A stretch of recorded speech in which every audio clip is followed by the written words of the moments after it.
لی ونسلم علی رسولہ الکریم اما بعد۔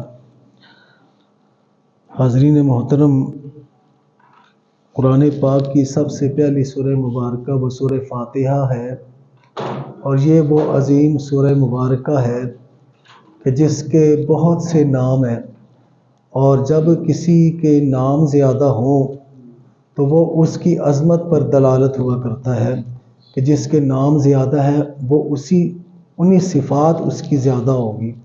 مثلا اس سورہ مبارکہ کا نام فاتحہ ہے، معنی یہ ہے کہ یہ کھولنے والی ہے، یہ اللہ تعالیٰ کے انعامات کو کھولتی ہے، اور دروازہ یہ کھولتی ہے تاکہ اللہ تعالیٰ کے قرب کی وادی میں جائے جا سکے۔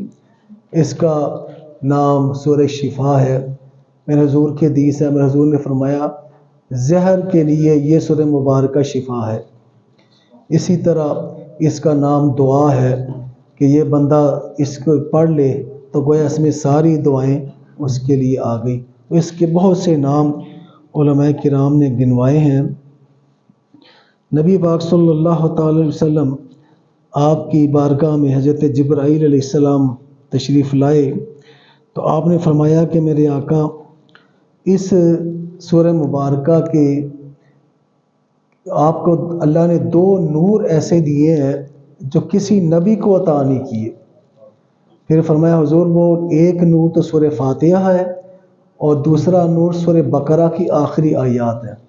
تو ایسی سورہ مبارکہ ہے یہ۔ اسی طرح امام فخر الدین رازی فرماتے ہیں اللہ تعالیٰ نے 100 صحیفے نازل کیے اور 4 کتابیں۔ آپ حضرات کو پتہ ہے صحیفے کتنے نازل فرمائے؟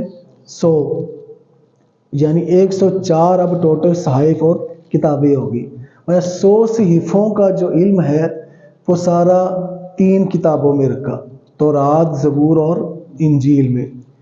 100 کا علم 3 میں آ گیا۔ ان تینوں کا علم جو ہے وہ اللہ نے قرآن پاک میں رکھا، اور قرآن پاک کا سارا علم خلاصتاً سورہ فاتحہ میں رکھا، اور سورہ فاتحہ کا سارا علم خلاصتاً بسم اللہ الرحمن الرحیم میں رکھا، اور بسم اللہ کا سارا علم بسم اللہ کی با میں رکھا، اور با کا سارا علم با کے نقطے میں رکھا۔ اور مولا علی فرمایا کرتے تھے کہ میں با کا نقطہ ہوں۔ بہرحال یہ ایک الگ بات ہو جائے گی۔ یہ سورہ مبارکہ جو ہے اس کے بارے میں میرے حضور نے فرمایا کہ یہ ام القرآن ہے، اور اس کی مثل نہ تورات میں نازل ہوئی نہ انجیل میں نازل ہوئی۔ اب آپ کو اندازہ ہو گیا کہ یہ سورہ مبارکہ جو ہے کیسی صورت ہے، اس کی فضیلت کیا ہے کہ پہلے کبھی ایسی صورت نازل نہیں ہوئی۔ نبی پاک صلی اللہ تعالی وسلم آپ نے اس کا ایک نام ام القرآن فرمایا، یعنی یہ اصل ہے قرآن کی، جیسا کہ ابھی میں نے کہا کہ سارا قرآن کا اس میں خلاصہ ہے۔ اچھا، اس کی شان نزول، جب آپ قرآن پڑھتے ہیں تو وہ لفظ سنتے ہیں مکی یا مدنی، تو اس کے بارے میں امام فخر الدین رازی نے 4 اقوال پیش کیے ہیں۔ کتنے؟ 4 اقوال۔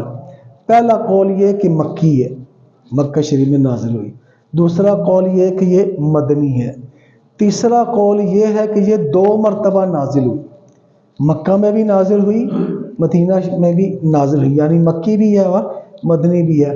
اور چوتھا قول یہ ہے کہ آدھی مکہ میں نازل ہوئی، آدھی مدینہ شریف میں نازل ہوئی۔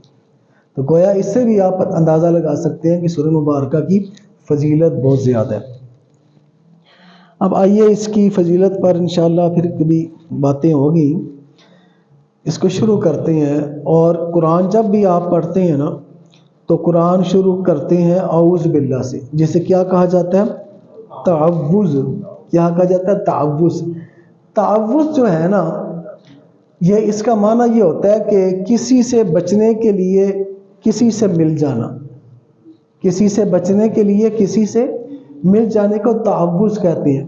ایک لفظ بڑا عام ہے، تعویذ۔ تعویذ جانتے ہیں نا؟ اس کو تعویذ کیوں کہتے ہیں؟ کہ تعویذ کے شیلٹر سے، تعویذ کی مدد سے ہم پوری آفات سے بچنے کی کوشش کرتے ہیں، اس وجہ سے تعویذ پہن لیا جاتا ہے، اسے تعویذ اسی وجہ سے کہتے ہیں۔ تو تعوذ یہ ہے کہ ہم اتنا عظیم کام شروع کرنے لگے ہیں تو اس میں جو تکلیف ہوگی، جو رخنے آئیں گے، جو مصیبتیں آئیں گی، وہ شیطان جو تکلیفیں پہنچائے گا، اس تکلیفوں سے بچنے کے لیے ہم اپنے آپ کو اللہ کی پناہ میں دے دیتے ہیں۔ ہم کہتے ہیں مولا ہم تو اس کا مقابلہ نہیں کر سکتے، تو ہمیں اس سے بچا۔ یہ تعوذ کا فلسفہ ہے۔ تو تعوذ کے الفاظ جو ہیں یاد رکھیے، اللہ تعالیٰ نے اس کا حکم فرمایا کہ قرآن پڑھتے ہوئے فَإِذَا قَرَأْتَ الْقُرْآنَ فَاسْتَعِذْ بِاللَّهِ مِنَ الشَّيْطَانِ الرَّجِيمِ، کہ جب قرآن پڑھنے لگو تو شیطان مردود کے شر سے اللہ کی پناہ میں آ جاؤ۔ اس وجہ یہ حکم ہے قرآن کا، اللہ کا حکم ہے، اس وجہ سے ہم اعوذ باللہ من الشیطان الرجیم پڑھتے ہیں۔ اور یہ الفاظ یہ قرآنی الفاظ نہیں ہے۔ اب ایک بات یاد رہے، یہ جو ہم اعوذ باللہ پڑھتے ہیں یہ آیت قرآنی نہیں ہے، حضور کا حکم ہے۔ حضور ایسے پڑھا کرتے ہیں۔ اور بھی الفاظ ہیں، اعوذ باللہ السمیع العلیم من الشیطان الرجیم، یہ بھی الفاظ ہیں۔ بہرحال سنت جو وہ یہ ہے کہ اعوذ باللہ من الشیطان الرجیم، یہ حضور کی سنت ہے۔ اسی طرح اب آئیے اس کے الفاظ کی طرف۔ یہاں پہ لکھا ہوا یہ اعوذ باللہ، کہیں اگر نہیں لکھا تو چلیں تخیل میں، اعوذ میں پناہ پکڑتا ہوں، میں شیلٹر میں آتا ہوں اللہ تعالیٰ کے، اعوذ باللہ اللہ کے ساتھ ملتا ہوں، پناہ میں آتا ہوں، من سے شیطان سے ہے، ہر وہ چیز جو انسان کو دنیا یا آخرت میں نقصان پہنچائے وہ شیطان ہے۔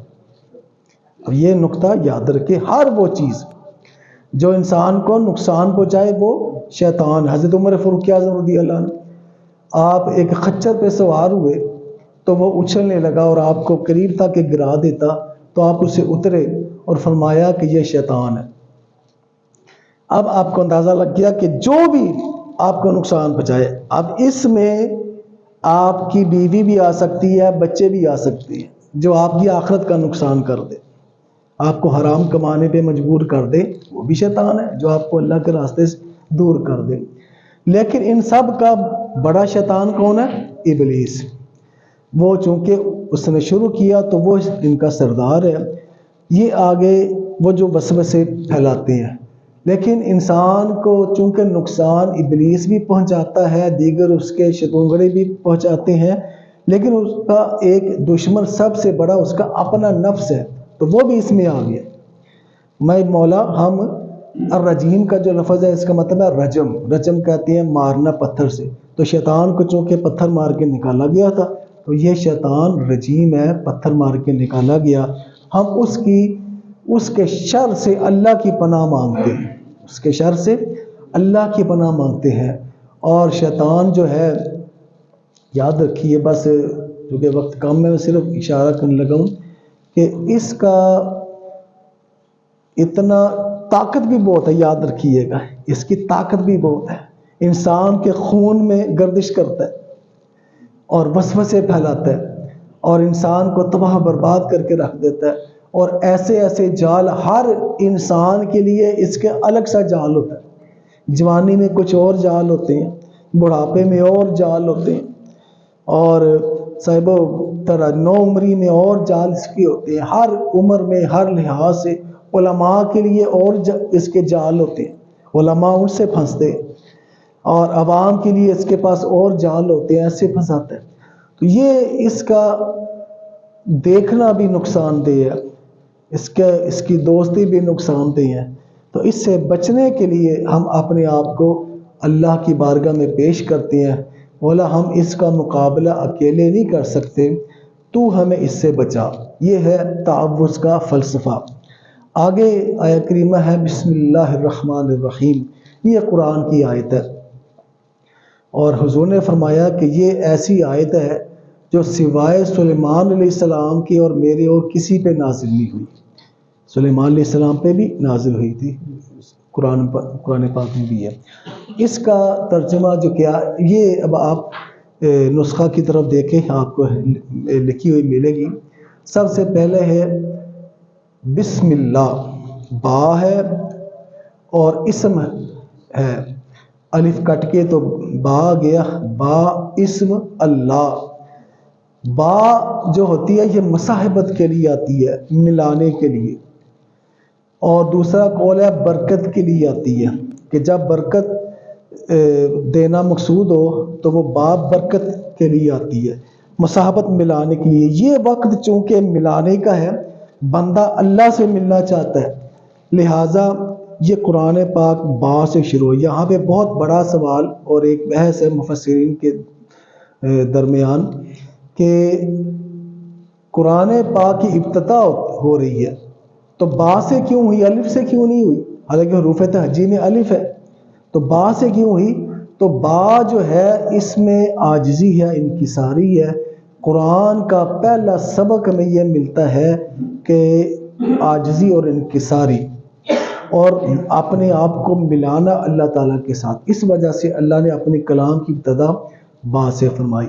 اگر ہمارا اسم اللہ، اسم ہوتی ہے نشانی، کسی کی علامت، مثلا میرا نام منظور ہے تو منظور کا لفظ جب آئے گا تو میری شکل آپ کے سامنے آ جائے گی، نشانی کیا ہوئی؟ منظور کا لفظ، وہ شخصیت کو سامنے کر دیتی ہے۔ اب فرمایا بسم اللہ، ملاتا ہوں میں اپنے آپ کو اللہ کے اسم سے، اللہ کے اسم سے۔ اسم اللہ کا کیا ہے؟ یہ بھی ایک بڑا نقطہ ہے، میں صرف اشارہ کرنا چاہوں گا کہ جیسے میں نے کہا کہ منظور کا سامنے آیا تو شخصیت جو پیچھے چھپی ہوئی تھی وہ سامنے آ گئی۔ اب مجھے بتائیے اللہ تعالیٰ کو ظاہر کس نے کیا؟ اللہ تعالیٰ کو ظاہر، اللہ تو چھپا ہوا خزانہ تھا، کنت کنزا مخفیا فاحببت ان اعرف فخلقت نور محمد صلی اللہ علیہ وسلم۔ تو یہاں پہ اسی وجہ سے حضور کے ناموں میں سے ایک نام ہے کہ یہ اللہ کی برہان ہے، اللہ کی برہان ہے۔ حضور نے اللہ کا کو ہمیں اللہ کا بتایا، ہمیں علم دیا کہ اللہ تمہارا خالق ہے، تمہارا مالک ہے۔ تو یہاں پر دوسری بات یہ کہ فرمایا بسم اللہ، میں ملاتا ہوں اپنے آپ کو اللہ کے نام کے ساتھ، اللہ کے اسم کے ساتھ۔ ابھی اللہ کی ذات تو بہت اونچی ہے، اسم کے ساتھ ملنے سے اتنی برکت ہوتی ہے تو اللہ کی ذات کے ملنے سے کتنی برکت ہوتی ہے۔ یہاں سے اولیاء کی شان آپ ملاحظہ فرما سکتے ہیں۔ فرمایا بسم اللہ۔ ایک بات مجھے حدیث یاد پڑی،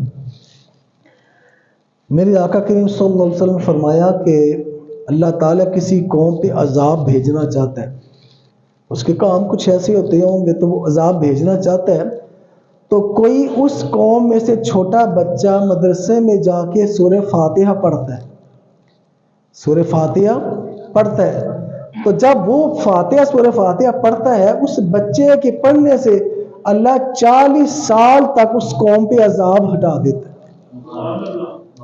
40 سال تک اس قوم سے عذاب ہٹا دیتا ہے سورہ فاتحہ پڑھنے کی وجہ سے۔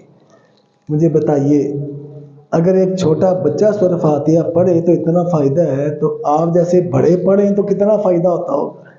اب بھی لوگ دیکھو نا، اب بھی لوگ کہتے ہیں کہ جی اللہ والوں کا کیا فائدہ، یہ بابے یہ کیا ہے، اور صاحبوں بابے تو بہت اونچے ہیں، ہمارے تو بچے ہی نہیں مان، ہمارے تو بچے فاتحہ پڑھے 40 سال عذاب قوم سے دور کروا دیتے ہیں، تو داتا اجمیری کی شان کیا ہوگی، خواجہ معین الدین چشتی اجمیری کی شان، جو اللہ والے ہیں، جو اللہ کے دوست ہیں، ان کی شان کیا ہو۔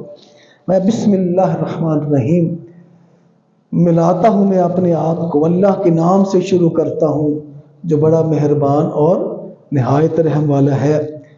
یہ رحم کی آگے ہم پڑھیں گے۔ اب آئیے سورہ فاتحہ کا متن۔ میں الحمدللہ، الحمدللہ اب آپ دیکھیے قرآن پاک پہ تو آپ کو اللفظ ہے حمد، کیا لفظ ہے؟ حمد۔ حمد کے اوپر الف اور لام لگا ہوا ہے، ایسا ہی نا؟ یہ کیوں لگا ہوا ہے؟ اس پہ اس کے ویسے مختصر تو یوں سمجھ لیجیے کہ اس کا معنی یہ ہے ساری تعریفیں، ساری حمدیں، ساری حمدیں اللہ کے لیے، للہ، ساری حمدیں اللہ کے لیے۔ لیکن اگر ہم اس کی تھوڑا سا ڈیپتھ میں جائیں تو الف اور لام کے جو دو احتمالات ہیں، ویسے ہیں 3 ہیں لیکن 2 سن لیجئے، عمومی طور پہ 2 ہی بیان کیے جاتے ہیں۔ ایک ہے استغراقی اور ایک ہے احدی۔ استغراقی کا معنی یہ ہے کہ جس کی بھی تعریف ہو جہاں بھی تعریف ہو، جو بھی تعریف ہو، وہ اصل میں اللہ ہی کی تعریف ہے۔ ساری تعریفیں اس وجہ سے اللہ کی۔ مثلا اس کی مثال یوں ہے کہ اگر انبیاء کرام کی آپ تعریف کرتے ہیں تو نبیوں کو بنانے والا بھی تو اللہ ہی ہے۔ نبی کو اسی وجہ سے حضور کا نام برہان ہے نا، کہ اگر حضور اتنے اونچے ہیں تو وہ اللہ کتنا اونچا ہوگا جس نے حضور کو پیدا کیا۔ تو یہ اچھا، اب آپ کوئی پھول دیکھتے ہیں، خوبصورت پھول دیکھتے ہیں، تو پھول کی خوبصورتی کوئی اپنی تھوڑی ہے، وہ تو اللہ نے دی ہے۔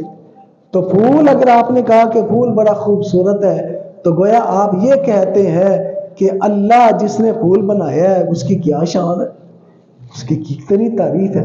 گویا آپ جس کی بھی تعریف کریں گے وہ اصل میں کس کی تعریف ہوگی؟ اللہ کی۔ اس سے آپ فرقہ واریت سے ہٹ کے یہ بات سمجھ سکتے ہیں کہ اصل میں آپ ولی کی تعریف کریں، آپ نبی کی تعریف کریں، آپ کسی نیک بندے کی تعریف کریں، وہ اصل میں اللہ ہی کی حمد ہے، اس لیے کہ ان سب کو بنانے والا، ان سب کا خالق کون ہے؟ اللہ۔ یہ ہے الف لام استغراقی۔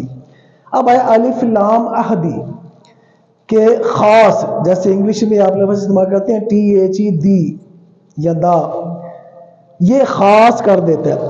فرمایا الحمد، ساری تعریفیں اللہ کی ہیں، لیکن اللہ وہی حمد قبول کرتا ہے جو خاص حمد ہے۔ تو یہ کون سی حمد ہے؟ یہ وہی حمد ہے جو حضور نے بتائی ہے، جو حضور نے بتائی ہے وہی حمد اللہ قبول فرماتا ہے۔ اس کو میں اس لیے اس کو پوائنٹ آؤٹ کیجئے کہ اصل میں ہندوؤں نے بھی تو اللہ کی تعریف کی ہے، بہت سی حمدیں آپ کو ملتی ہیں، نیٹ اٹھا کے دیکھیں، نعتیں ملتی ہیں۔ تو فرمایا اب یہاں پہ الف لام احدی کام آیا کہ اللہ کی تعریف تو سب نے کی ہے، لیکن اللہ اسی حمد کو قبول کرتا ہے جو حضور کی غلامی میں آتی ہے، جو کلمہ پڑھ کے آتی ہے، جو مسلمان بن کے بندہ کرتا ہے، وہی اللہ کی حمد قابل قبول ہے، ہر ایک قبول نہیں ہے۔ اچھا آگے اور بڑھیے، الحمدللہ، لام دو ہے، یہ لام سے لی کا مطلب ہوتا ہے کے لیے، فور، کے لیے، للہ، اللہ کے لیے، الحمدللہ، حمد کس کے لیے؟ ساری تعریفیں اللہ کے لیے، رب العالمین، رب پالنے والا۔ اللہ دیکھو ذرا آپ غور کیجئے گا کہ پالتے تو آپ بھی ہیں نا، آپ کا کوئی جانور پالتا ہے، والدین بچوں کو پالتے ہیں، لیکن سب میں کوئی نہ کوئی لالچ ہوتا ہے۔ بکری پالتے ہیں، چلو دودھ ملے گا، گوشت ملے گا، جانور پالتے ہیں، کچھ نہ کچھ ہماری اپنی غرض ہوتی ہے۔ والدین اولاد کو پالتے ہیں، کچھ نہ کچھ ہوتا ہے ذہن میں کہ یار بڑے بن کے ہمارا سہارا بنے گے، کچھ ہمارا نام ہوگا، چلو کچھ بھی ہے۔ رب ایسا رب ہے جسے ہماری کوئی ضرورت نہیں ہے، وہ فقط اور فقط مہربانی سے پالتا ہے۔ اور پالتا کیسے ہے؟ اور پالنے کی شان اس کی یہ ہے کہ اچھا رب کا معنی پتہ کیا ہوتا ہے؟ ایسا نہیں ہے کہ ایک بچہ چھوٹا ہے اور KG جماعت کا بچہ ہو تو آپ اسے MA کی موٹی کتاب تھما دے، وہ تو پاگل ہو جائے گا۔ حالانکہ آپ بندہ کئی یار دیا ہی ہے نا، اس کو کچھ لیا تو نہیں ہے۔ جہاں پہ 10 روپے کا قاعدہ آتا تھا ہم نے تو 1000 روپے کی کتاب دی ہے، تو لیکن یہ طریقہ صحیح نہیں ہے، اس لیے کہ وہ اس پہ بوجھ بن جائے گا۔ رب کا مفہوم یہ ہے کہ اس کی استطاعت کے مطابق دینا۔ مثلا اس کو یوں سمجھیے کہ بچہ پیدا ہوتا ہے تو اس کے دانت نہیں ہوتے، اب اس کو روٹی دی جائے تو وہ مر جائے گا، وہ کھا ہی نہیں سکے گا۔ اللہ نے بچے کے لیے ایسی غذا کا اہتمام پہلے کر دیا جس کے لیے دانتوں کی ضرورت ہی نہیں ہے۔ یہ رب ہے کہ وہ اپنے بندے کی استطاعت کے مطابق اسے دیتا ہے۔ اور یہ آپ کو کبھی سوچئے گا بیٹھ کے، یہ فرق وہ ہے جو بعض اوقات والدین بھی نہیں کرتے، دنیا میں کوئی نہیں کرتا۔ ہم اپنے حساب سے دیتے ہیں، رب مانگنے والے کے حساب سے دیتے ہیں۔